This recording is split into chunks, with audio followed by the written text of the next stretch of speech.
Messzelátó Association, and we are in Grundkert. It's a community garden situated in the center of Budapest. We are in a very interesting neighborhood. It's at the same time new and also old. There are ghetto-like areas and very fancy office houses and a big mall. So it's really diverse. The garden officially started 2 years ago, and it was a bottom-up initiative, and it was initiated by a group of people who wanted to garden. We started over there, 2 blocks away from here, and that was also a place, also an area of the same company which is owning this area as well. They are called Futura, and they are investing in this neighborhood. They are building the new blocks here and the mall and offices, and they were offering this area for us to make a garden until they will be using this area for building a new knowledge center, as much as I know. Last year we had to move from that garden because they were starting construction there, and they started to build a new house, and they offered this new area for us instead of that one.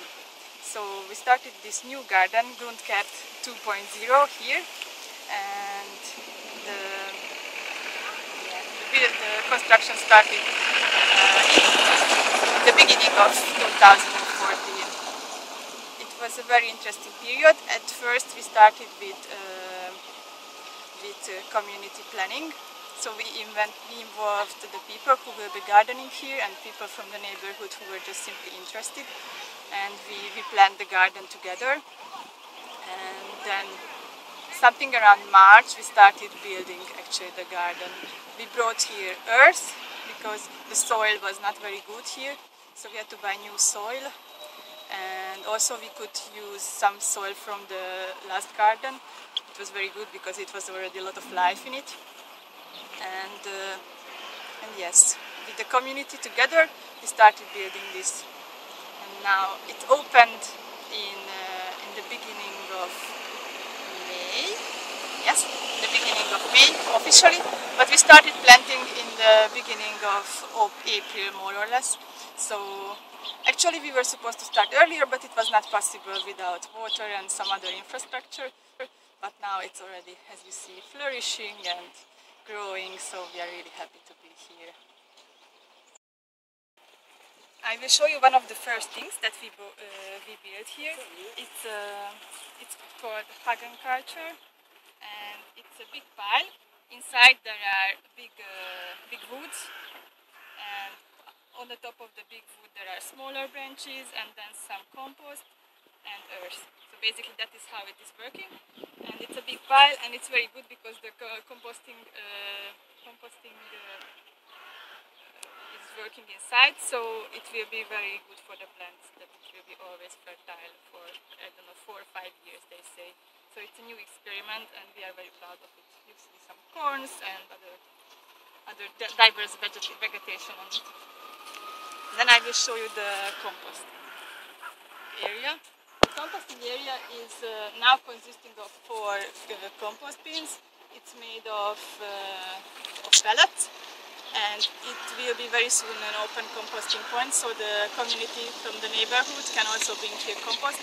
We will have opening hours, and we will have also presentations how to compost, what to bring, what not to bring, how to put it inside, like how to cut and serve and these things. So let's go ahead.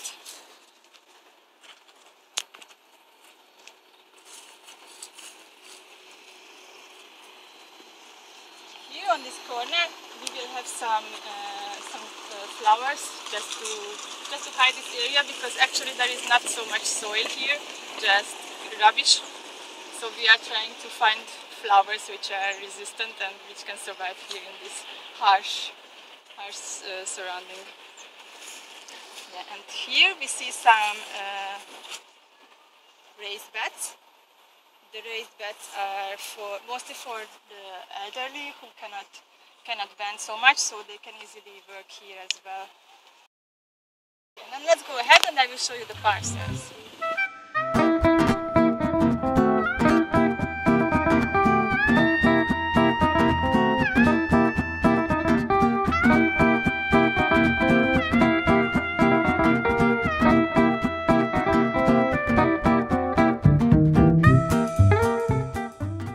So in the garden there are something around over 40 parcels.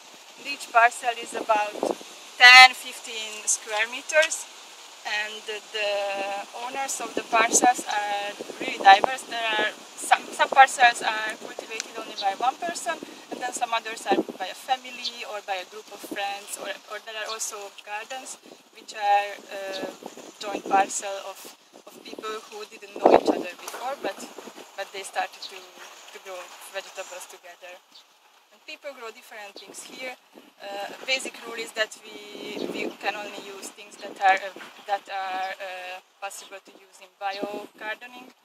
So we don't use pesticides that are not bio, and we grow vegetables.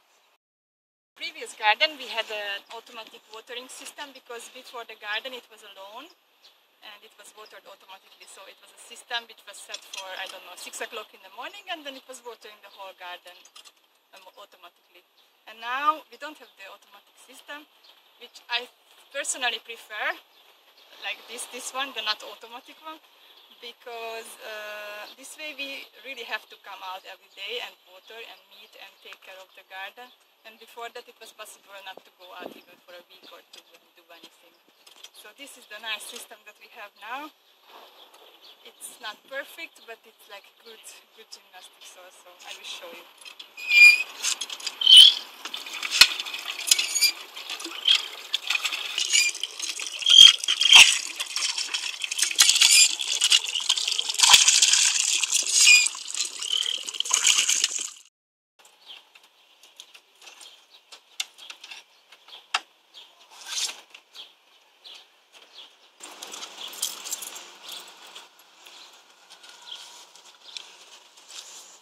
This Monday we had a small course held by one of the members of the garden, and she was teaching us like basics of the gardening, and she was telling that we can grow some New Zealand spinach on the floor to cover the earth from drying it up.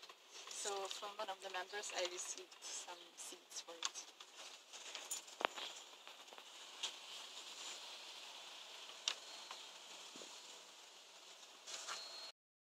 This is our house where we store all the tools and necessary things for gardening. And you can come inside and take a look. We have quite a lot of tools already from the previous garden.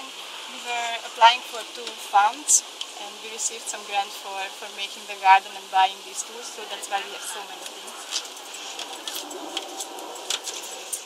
We have a lot of these cans. It's used for watering, very useful. For cooking and making community events, we have this dish. It's very traditional Hungarian. You can make different dishes on the fire with this.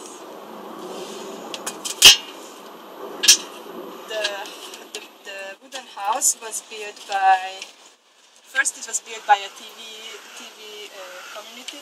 They were shooting a commercial in the previous garden, and we received this house from them. And then we had to reassemble it before moving here and assemble it again. It was a big challenge. That's why you see the numbers all around. All the woods were marked by numbers to make it possible to build it again. Community area. We are really happy this year, because in the last garden we didn't have so much space for community areas, and now we have this huge place, and we had the opportunity also to make some furniture from pellets and tires and other recycled materials, and it's very good. It's for big events and